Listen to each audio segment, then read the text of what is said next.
श्री कृष्ण उत्पन्ना एकादशी व्रत भगवान विष्णु को समर्पित होने के कारण एकादशी तिथि को बहुत ही महत्वपूर्ण माना जाता है।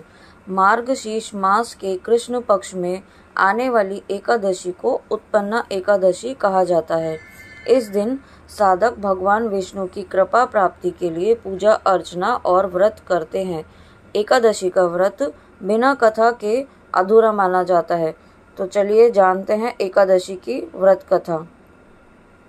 जो भी साधक एकादशी के व्रत की शुरुआत करना चाहते हैं वो आज की एकादशी से अपने व्रत की शुरुआत कर सकते हैं। ओके, तो चलिए कथा सुनते हैं।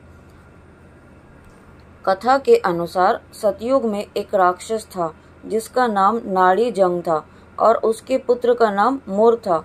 मुर एक बहुत ही शक्तिशाली दैत्य था जिसने अपने पराक्रम के बल पर इंद्र से लेकर यम और अन्य देवताओं के स्थान पर कब्जा कर लिया था।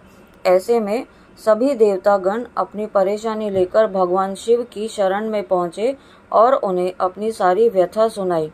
महादेव ने देवताओं की इस समस्या का हल ढूंढने के लिए प्रभु श्री हरि के पास जाने के लिए कहा।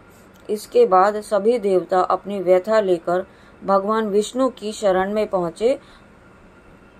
देवताओं की समस्या का हल करने के लिए भगवान विष्णु मुर को पराजित करने के लिए रणभूमि में पहुंचे, जहां मुर देवताओं से युद्ध कर रहा था।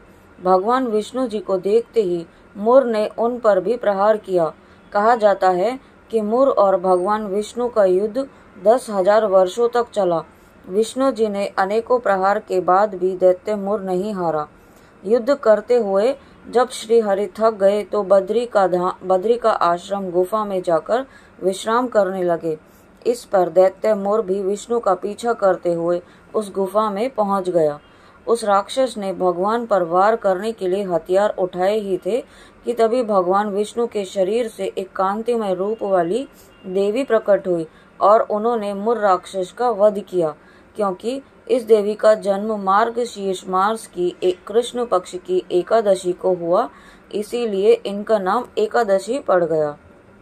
साथ ही एकादशी के दिन उत्पन्न होने के कारण इन देवी को उत्पन्ना एकादशी के नाम से भी जाना जाता है।